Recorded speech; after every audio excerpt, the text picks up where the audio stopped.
nítorí tí àánú rẹ̀ dúró láéláé.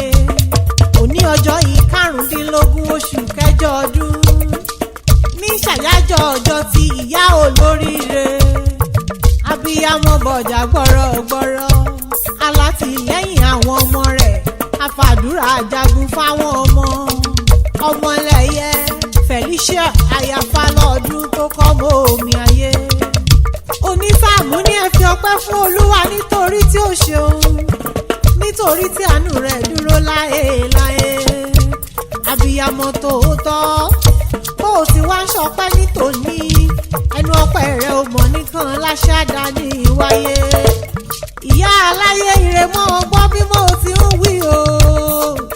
Àjọkẹ́ Fálùsì lọ́rán mi wá bí lórúkọ gbogbo àwọn ọmọ rẹ̀ pátápátá. Ó ní ìyá rere tó fẹ́ràn Ọlọ́run ni ìwọ jẹ́. Ó ní o fàdúrà ṣeré rárá. Ayafalọ́dún o, bó o ti ń tọ́jú àwọn òjíṣẹ́ Ọlọ́run. Ọlọ́run ọba ò mà ní fáwọn ọmọ tirẹ̀ sílẹ̀ nígbà kọ̀ọ̀kan. Ìyá Akínsọ́lá o, dákun mọ́ gbọ́ dídùn ẹnu mi. Ìyá Mojísọ́lá, ìyá Most Reverend Bishop Victor Olúlọ́dún. Ìyá Àjọkẹ́ o, mọ́ fi gègé lọ́rọ̀ ẹnu mi.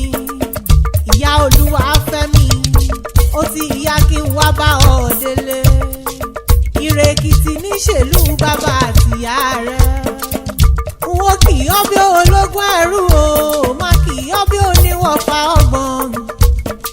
Ayafalọ́dún, wọ́n kì í ọ́ bí ológun kẹ́kẹ́, má tún kì í ọ́ bí ọlọ́gbọ̀n abájá. Bí n bá relé àwọn bàbá rẹ̀, ẹ̀gẹ́ ọ̀rì tẹ́ni máa ọ ẹkùn tẹ́sùn. Utarùbú mọ́ra jẹrin núlé lọ́nà Ìjọ̀ká. Ọmọ ìléṣin lẹ́kìkan lọ́ra wá gba òpọ̀nà bàbá òbí tó lókè Ìjọ̀ká. Ọmọ abolúrúurú ọ̀yà lúlé o, ọmọ abọ́yàbọ̀ níṣà. Ọmọ aborí ọ̀yà kèrègbè mébí ni wọ́n pò kí ilé àwọn bàbá rẹ̀. Ọmọ oṣù tí ìgbèmọ̀dọ̀rùn, ọmọ abìrìnbìrìn ọ̀rẹ́rẹ́rẹ́rẹ́. Ọmọ ìlẹ́kíkún iná ọjà àná ìdábọ̀, ọmọ ìlẹ́kíkún iná ọjà rẹ̀ gbọ́rọ́gbọ́rọ́. Ọmọ ilẹ̀ orẹ́ tọ̀bẹ̀rẹ̀ èké mọ́ra lùtà, òdọ̀bálẹ̀ orí uta.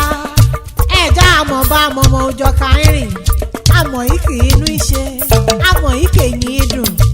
Akọ̀dédé bá ń lùdọ̀bálẹ̀ gbọ́rọ́gbọ́rọ́ ni. Ihò nílé ìyá rẹ̀ ń kọ́ o.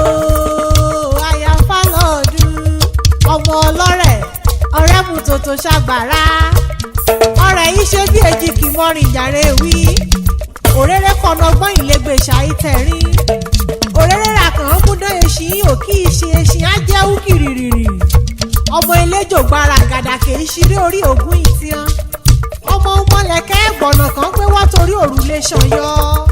Gbogbo kùkùrùkù hàn mí ṣàjáwọ̀n ohun ọ̀nà ìgbẹ̀ṣà ọ̀rẹ́. Gbogbo kùkùrùkù hàn mí ṣàjáwọ̀n ohun ibi tiyan. Àjòjì bá hàn ń jà dára kàámù òrùpa líjẹ̀lẹ̀ dòdòdò. Ìrèmọ̀gún ọmọ alágbẹ̀dẹ àkọ́kọ́, ọmọ awúkọ́ gbìrìn bẹ́ẹ̀rín fọn. Ọmọ agùnfẹ̀ gìrì bí ẹni òjòkù níre. Ọmọ ọlọ́dún ìjọ mẹ́jọ. Ọmọ akáṣọ sọ́rùn mi gbàgbọ́ rẹ̀ ni. Ayafalọ́dún mọ́ gbọ́ bí mo ti ń wí o. Abiyamọ tòótọ́, ọlọ́bẹ̀ tó dùn, ọlọ́kà tí ń fini lọ́kàn balẹ̀. Àjàrà tí kì í jẹ́ kéjì ó pọ̀ mọ́. Dákun mọ́ gbọ́ dídùn ẹnu mi.